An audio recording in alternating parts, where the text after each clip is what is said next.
Good morning, everybody, and I hope everyone had a great Christmas day. It is now Tuesday. It's early in the morning. We watched the dismantling of what I think is the best team in football, the San Francisco 49ers, but now there's some question marks.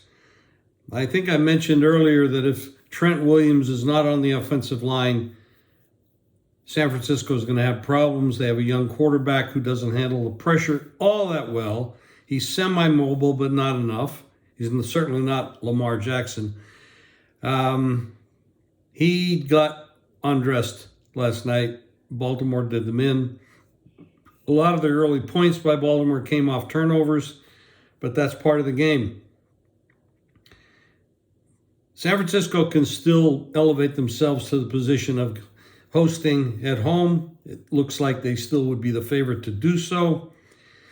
There's some teams out there that are doing pretty well, actually. The LA Rams, they got the coach, they got the quarterback, they got some great wide receivers, they're running the ball well, their offensive line's a little okay.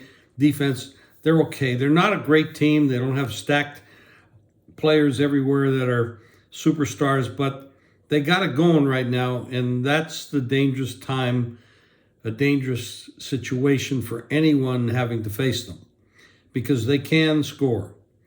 And if you can score, you can win. Now, that's one situation. I don't know what happened with Buffalo, with the Chargers. That was a mess. After beating up on Dallas, they went out to LA. They did not look good at all. Everybody's talking about this is the dangerous team. I don't know. There's something missing there. There's a DNA gene missing.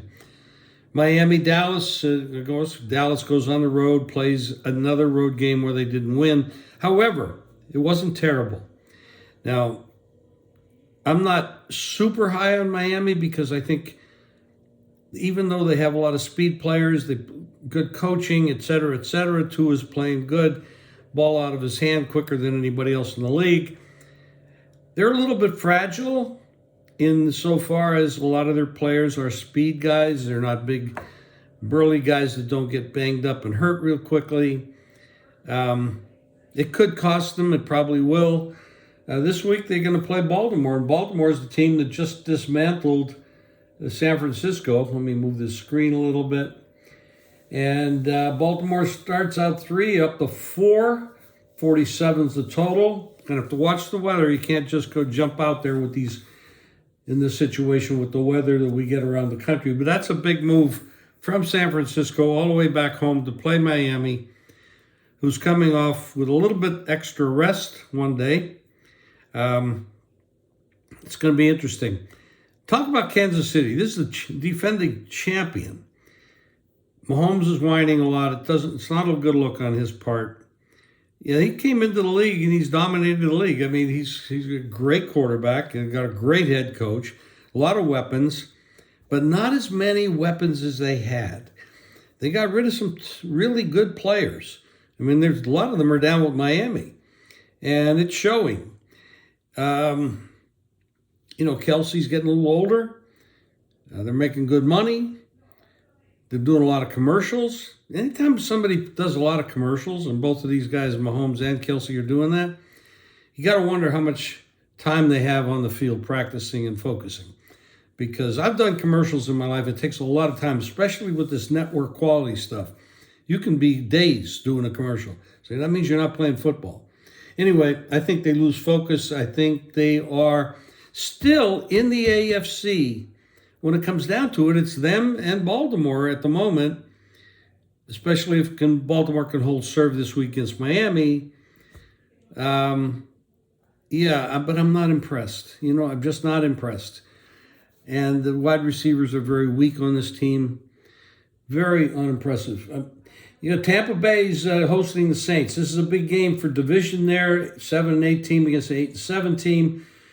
Saints don't look good, but man, I'm telling you, Baker Mayfield, the Buccaneers, they're doing well. They're playing well. They got a little bit of a bonus last week because Lawrence wasn't all that well and they're not playing well. But this is a big game. Then San Francisco is going to bounce back off that loss.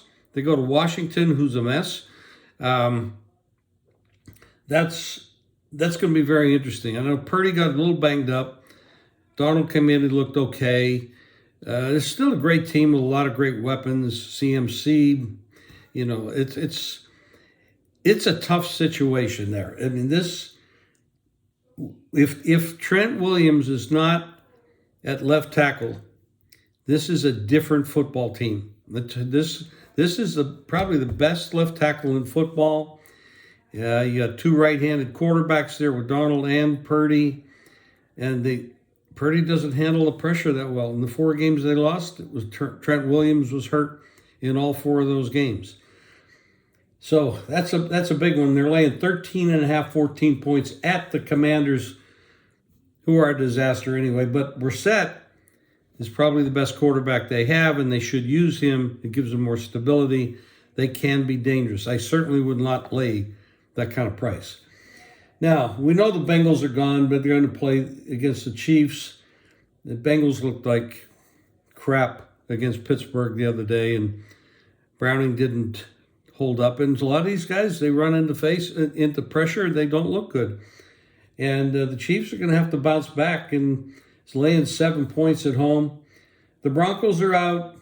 Russell Wilson's, one of my favorites over the years, but God's honest truth, the last couple of years, he's absolutely looked terrible, and he still looks terrible.